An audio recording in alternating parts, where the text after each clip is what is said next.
Bien-aimés dans le Seigneur, bien-aimés qui ne sont pas encore dans le Seigneur, et toute personne qui aura l'opportunité d'écouter ce partage, bonjour et soyez les bienvenus.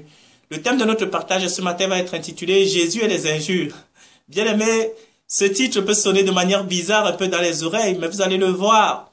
On peut être troublé, choqué, et même parfois scandalisé de la manière avec laquelle Christ avait de parler aux pharisiens et aux scribes, de la manière avec laquelle il avait de parler à un certain type de personnes.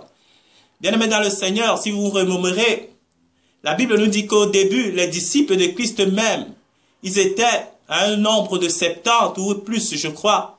Mais au fur et à mesure que la parole de Christ sortait, au fur et à mesure qu'ils avançaient avec le Fils de Dieu, le nombre de ces disciples commençait à diminuer de manière drastique. Le nombre de ces disciples commençait à diminuer à vue d'œil. Et beaucoup disaient, cette parole est dure, qui peut l'écouter? Pourquoi est-ce que le nombre diminuait, bien aimé dans le Seigneur? C'était parce que beaucoup, au fur et à mesure qu'ils avançaient, ils ne se reconnaissaient plus dans le message de Christ. Beaucoup venaient avec leur manière de voir, avec leur manière de penser. Mais quand on suit la parole, bien aimé dans le Seigneur, il est clairement vu, que ce soit les prophètes de l'ancien temps, que ce soit les disciples qui suivaient Christ, bien aimé dans le Seigneur, la Bible nous apprend que ce n'est pas l'époux qui doit se conformer à l'épouse, mais plutôt l'épouse qui se conforme à son époux. Même dans la vie que nous vivons aujourd'hui, dans les mariages, bien aimés, c'est l'épouse qui porte le nom de son mari. Elle abandonne son nom de jeune fille qu'elle avait. Une fois qu'elle s'unit avec son mari, elle épouse sa nature, elle épouse son caractère, elle épouse son identité, elle épouse son nom, bien aimé dans le Seigneur. Et nous voyons qu'au fur et à mesure que les disciples qui avançaient avec Christ ne voyaient plus leur intérêt dans cette marche-là, bien aimé, la disposition de leur cœur n'était pas là. Donc, comme je le dis toujours, c'était une affaire de disposition de cœur, bien aimé. Nous allons lire ici, nous allons voir, vous allez vous dire, mais si j'étais à la place de ces gens que Jésus parlait ainsi, je devais peut-être me révolter, je devais peut-être le frapper. Et à la suite des événements, nous allons voir, Christ a été frappé, il a été battu, parce que son message était troublant. Son message gênait, bien aimé dans le Seigneur. Nous allons lire ici, dans le livre de Marc, on va voir, à partir du verset 25, il nous est relaté là une histoire que Christ avait eue avec une femme cananéenne. Ici, on nous relate que son origine, c'était grec, syro-phénicienne, mais dans d'autres traductions, c'était la femme cananéenne. Je vais lire, c'est Marc 7, à partir du verset 25. Il est écrit là, « Car une femme dont la fille était possédée d'un esprit impur, entendit parler de lui et vint se jeter à ses pieds. Cette femme était grecque, syro-phénicienne d'origine. Elle le pria de chasser dehors le démon qui était en sa fille. Jésus lui dit, « Laissez d'abord les enfants se rassasier, car il n'est pas bien de prendre le pain des enfants et le jeter aux pieds des chiens. »« Oui, Seigneur, répondit-elle, mais les petits chiens sous la table mangent les miettes des enfants. » Bien-aimés dans le Seigneur, ici, ce que Christ appelait les enfants, c'était ceux qui appartiennent à la promesse. Les enfants de la promesse, eux qui bénéficient premièrement des retombées de la grâce de Dieu. Et il n'est pas bon de prendre cette grâce, de prendre cette promesse et de les donner aux chiens, bien-aimés. Rendez-vous compte ici. Jésus traitait cette femme et toute sa lignée et tous ceux qui étaient comme elle, il les traitait de chiens. Bien-aimés, on pourrait être scandalisé par un langage pareil de la part de notre Seigneur. Et on va voir encore dans Matthieu 12 ici, je vais vous le lire. C'est Matthieu au chapitre 12, verset 34. Il traitait des pharisiens, des scribes. Il les traitait ici de race de vipères, bien aimés dans le Seigneur. On va le voir, je vais vite vous le lire ici. Je vais vite lire ça ici, le temps que je retrouve. Voilà, Matthieu 12, verset 34. C'est la traduction de Louis II ici. Il est écrit, race de vipères. Comment pourriez-vous dire de bonnes choses, méchants comme vous l'êtes? Car c'est de l'abondance du cœur que la bouche parle. Ça, c'est Christ qui traitait les pharisiens de race de vipères. On le voit aussi avec Jean le Baptiste. Quand il était venu baptiser les gens, il y avait aussi des pharisiens, des gens qui tronquaient la parole de Dieu, qui détournaient le sens de la parole de Dieu, qui n'aimaient pas Dieu, mais qui venaient pour avoir droit au baptême. Qu'est-ce que Jean le Baptiste leur dit ici? On le voit dans Matthieu 3, au verset 7. Il a traité race de vipères qui vous a appris à fuir la colère à venir. Bien-aimés dans le Seigneur, quand on écoute de tels langages sortant de la bouche, soit de Christ, soit de ses prophètes, soit de ses disciples, on peut être étonné, on peut être scandalisé, bien-aimés dans le Seigneur. On peut se dire, mais qu'ils étaient méchants, mais qu'ils avaient péché même. Quelqu'un peut prendre ce verset et dire, mais non, là, Christ, il a péché. Et même encore, je me souviens d'une histoire dans le temple, quand Christ rentrait pour venir annoncer la parole dans le temple, il trouve des gens qui sont en train de vendre. Il les a traités de voleurs et de brigands. Alors qu'on peut dire que c'était des honnêtes gens qui venaient juste là pour écouler leurs marchandises. Ils venaient, mais Christ les a traités de voleurs et de brigands, bien aimés dans le Seigneur.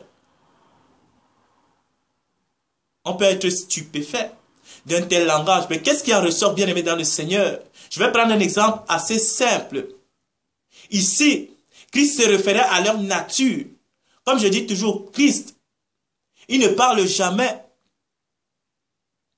des choses naturelles dans son langage. Quand il emploie l'usage des choses naturelles, des choses qui sont visibles, c'est juste pour les prendre en exemple, pour enseigner des choses qui sont hautement spirituelles, bien aimées dans le Seigneur, parce qu'il dit, si je vous parle déjà avec le langage de la terre, vous avez du mal à le comprendre. Qu'en sera-t-il si j'emploie un langage céleste? C'est pourquoi Christ nous parle en langage humain, en langage des hommes, pour que nous puissions le comprendre. Il prend les choses de notre quotidien, les choses du jour, pour que nous puissions comprendre. Donc, ici, Christ voit la nature profonde des gens qui sont au-devant de lui. Et il sait que ces gens-là ne sont pas de sa nature. Ils n'ont pas son identité. Et donc, de manière forcée, ils ont une nature contraire à celle qui est de lui, bien aimé dans le Seigneur. Ils sont employés par l'ennemi. Et il les a traités de chiens. Est-ce que, si tu appelles un chien, est-ce que c'est une injure? C'est de là où la chose vient. Ce n'est que la nature de ce chien que d'être un chien bien aimé dans le Seigneur. Ce n'est pas une injure. Si tu appelles un serpent, c'est sa nature. C'est ce qui émane de lui qui caractérise sa nature bien aimée dans le Seigneur. Et les actes qui ressortaient de ces personnes que Christ appelait de cette manière-là reflétaient ce qu'ils étaient bien aimés dans le Seigneur. Donc ce n'était en aucun cas des injures. Quand Christ appelait les scribes et les pharisiens race de vipères, où est-ce qu'il les traitait de fils du diable? Il dit que votre père est Satan, il est menteur dès le commencement. Parce qu'il savait de qui il tenait ses propos. Il s'égosait à enseigner des choses qu'eux-mêmes ne pratiquaient pas. Il faisait semblant devant les gens, mais derrière, c'était de vrais serpents bien-aimés. C'est ce qu'il s'agissait ici. Et vous pouvez voir beaucoup d'autres prophètes, beaucoup d'autres disciples véritables de Christ employaient souvent un langage dur envers des gens bien-aimés. Ce n'était pas par rapport à ces gens-là même, c'était par rapport à la nature qui habitait ces gens. C'était par rapport à l'esprit qui gouvernait la vie de ces gens bien-aimés dans le Seigneur. Ce n'était en aucun cas des injures. C'était simplement qu'il ressortait au grand jour la nature de ces personnes. Il les appelait par leur propre nom. C'était ainsi. Tous ceux, par rapport à la femme ici, tous ceux qui, la femme cananéenne, tous ceux qui étaient hors de la promesse de Dieu à l'époque d'Abraham et tout ça, des patriarches de la Bible, c'était des païens bien-aimés, parce qu'ils n'étaient pas concernés. C'est pourquoi même, beaucoup, on lit la parole, mais la parole de Dieu, la Bible, elle est destinée à un type de personnes bien précis. La Bible n'est pas pour tout le monde, bien-aimé dans le Seigneur. Ça peut vous scandaliser, ça peut vous frustrer les gens. C'est pourquoi on va lire la Bible pendant 10, 15, 20, 30, 50, on ne la comprendra pas. Pourquoi? Parce que, imaginez-vous, on peut prendre un cas très simple pour expliquer ça. Christ ici, Dieu, à l'époque d'Israël, Il a appelé Israël, il l'a mis à part, il l'a amené dans le désert et puis il lui a donné la loi. La loi n'était pas pour tous les peuples du monde, la loi était pour le peuple d'Israël. C'est afin que quand l'Israël va s'imprégner de cette loi, elle devienne la loi faite chère Israël elle-même et puis qu'elle puisse commencer à déployer la loi dans le monde entier. C'était ça. L'idée de Dieu bien-aimé dans le Seigneur, c'était qu'Israël épouse sa loi, devienne la loi, et que les gens du monde commencent à voir la loi de Dieu au travers d'Israël. C'était comme ça.